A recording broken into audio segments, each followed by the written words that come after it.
वही 5 दिसंबर को होगी। 984 FIR दर्ज हुई है पंजाब में 8,400 से ज्यादा पराली जलाने के मामले। 2 करोड़ का जुर्माना किया गया, लेकिन वसूली सिर्फ 18 लाख रुपए की हुई। केजरीवाल सरकार की कोई संजीदगी नहीं है प्रदूषण से डील करने के लिए।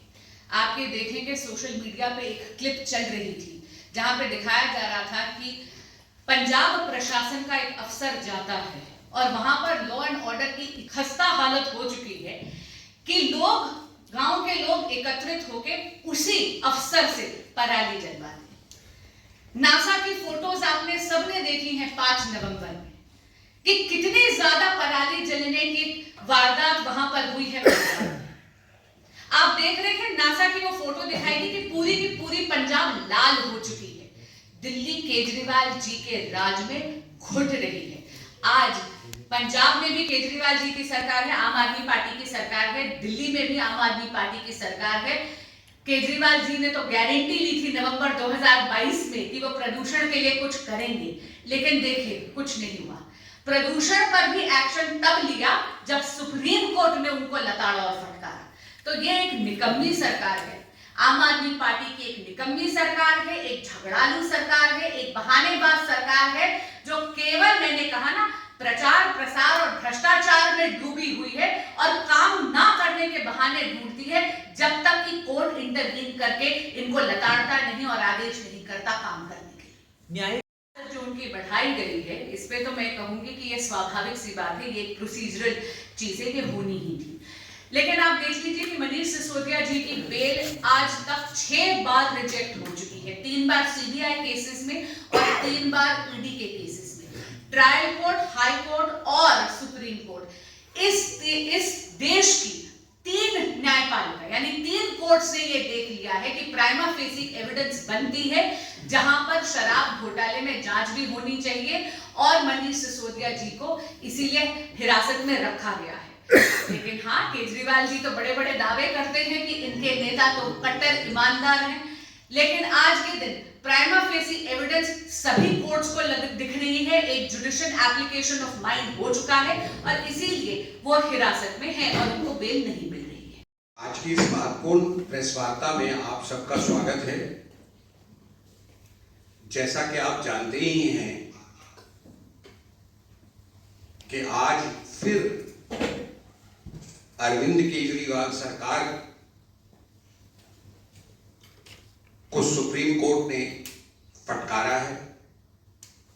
ये सारा विषय क्या है, इस पर हमारे विधानसभा में नेता प्रतिपक्ष श्री रामवीर सिंह विधूड़ी जी अपना पार्टी का वक्तव्य रखेंगे और इसमें बहुत सारे लीगल पॉइंट्स भी हैं। उन पर हमारी प्रदेश की मंत्री बहन बांसुरी स्वराज अपनी बात रखेंगी। मैं माननीय विधूड़ी जी से निवेदन करूंगा कि वह अपनी बात रखें। मेरे बड़े भाई कपूर जी और यहाँ मीडिया के उपस्थित मेरे बंधु, बहुत दुर्भाग्यपूर्ण बात है कि दिल्ली की चुनी हुई आम आदमी पार्टी की सरकार को काम करने के लिए सुप्रीम कोर्ट को लताड़ना पड़ता है। बहुत दुर्भाग्य की बात है कि अरविंद केजरीवाल की सरकार न केवल भ्रष्टाचार में सर से लेकर पांव तक डूबी हुई है, लेकिन ये अरविंद केजरीवाल जी की सरकार केवल प्रचार और प्रसार में भी इन्वॉल्व है।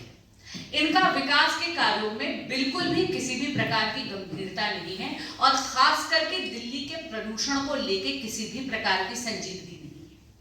और ये आज जो सुप्रीम कोर्ट में हुआ, जो सुप्रीम कोर्ट को लताड़ना पड़ा, फटकारना पड़ा दिल्ली की केजरीवाल सरकार को, उससे एकदम जाहिर होता है। 24 तारीख यानी 24 जुलाई 2023 का ये ऑर्डर है मेरे पास। इसका सिर्फ एक पैराग्राफ मैं आपको पढ़कर सुनाऊंगी। आप सब जानते हैं कि रीजनल रैपिड ट्रांसपोर्ट सिस्टम बहुत ज्यादा जरूरी है दिल्ली में 2 कारणों। एक, क्योंकि ये दिल्ली से ट्रैफिक कम करेगा और दूसरा, ये दिल्ली में प्रदूषण कम करेगा। ये दिल्ली को मेरठ, दिल्ली अलवर से जोड़ेगा। अब ये देखिए, 24 तारीख को सुप्रीम कोर्ट ये ऑब्जर्व करता है We were constrained to pass the last order only on account of the fact that the government of NCT of Delhi, having thrown up its hands to contribute the requisite amount to the projects in question, which have been monitored by this court, we put to the learned senior counsel that if 1100 crores can be spent as a budget on the last 3 financial years, certainly contributions can be made to the infrastructural projects. 24 तारीख को supreme court ये observe करता है और ये कहता है कि आपने तो भाई अपने हवा में अपने हाथ फेंक दिए, आप तो कह रहे हैं कि आप इस प्रोजेक्ट में अपनी, अगर आप 1100 करोड़ रुपया प्रचार प्रसार में एडवर्टाइजमेंट में लगा सकते हैं तो देश की प्रगति में दिल्ली की सहूलियत के लिए इस इंफ्रास्ट्रक्चर प्रोजेक्ट में भी तो अपना योगदान कर सकते हैं। उस दिन केजरीवाल सरकार के वकीलों ने कोर्ट में कहा कि आप हमें समय दीजिए, हम बिल्कुल इसमें बात। और आज क्या हुआ? आज भी वो चुप्पी साधे हुए कोर्ट के समक्ष वो 1 रुपया नहीं कह पाए कि हाँ हम अपनी तरफ से ये जो हमारी हिस्सेदारी बनती है इस प्रोजेक्ट में हम देंगे। और इसीलिए सुप्रीम कोर्ट को उनको फटकारना पड़ा और सुप्रीम कोर्ट ने 1 हफ्ते का समय दिया है। सुप्रीम कोर्ट ने कहा पिछले 3 वर्षों में आपने 1100 करोड़ रुपया केवल एडवर्टाइजमेंट में यानी विज्ञापनों के लिए रखा है। इस वर्ष आपने कहा कि 550 करोड़ रुपया आपने बजट करके रखा है केवल विज्ञापनों के लिए। चलिए वो जो आपका रुपया आपने प्रचार प्रसार के लिए रखा है उसको लगाइए इस इंफ्रास्ट्रक्चर प्रोजेक्ट में। और फिर केजरीवाल सरकार ने मांगी मोहलत 1 हफ्ते की, तो सुप्रीम कोर्ट ने बोला 1 हफ्ते के अंदर अंदर ये पैसा आप जो आपकी हिस्सेदारी आपकी भागीदारी बनती है इस प्रोजेक्ट के लिए वो दीजिए, नहीं तो आपका सारा का सारा पैसा जो आपने विज्ञापनों के लिए रखा है उसको हम जब्त करके इसमें लगवाएंगे। कितनी दुर्भाग्यपूर्ण बात है कि सुप्रीम कोर्ट को ये फटकारना पड़ता है एक चुनी हुई केजरीवाल सरकार को। दिल्ली के लोगों के लिए कितने दुख की बात है। भाजपा ये मांग करती है कि केजरीवाल जी ये जो आपकी आदत है कि काम में तो कुछ नहीं लगाते और सब कुछ प्रचार और प्रसार में लगा देते हैं। 68 लाख रुपीस का आप एक बायो डिकम्पोजर लाते हैं, कहते हैं कि इससे पराली डिकम्पोज हो जाएगी, पराली की समस्या खत्म हो जाएगी, और उसके लिए एडवर्टाइजमेंट बजट कितना रखते हैं 23 करोड़ रुपया यानी 68 लाख रुपीस का प्रोडक्ट 23 करोड़ रुपया का आप केवल उसका एडवर्टाइजमेंट बजट रखते हैं। ये आदतें छोड़िए।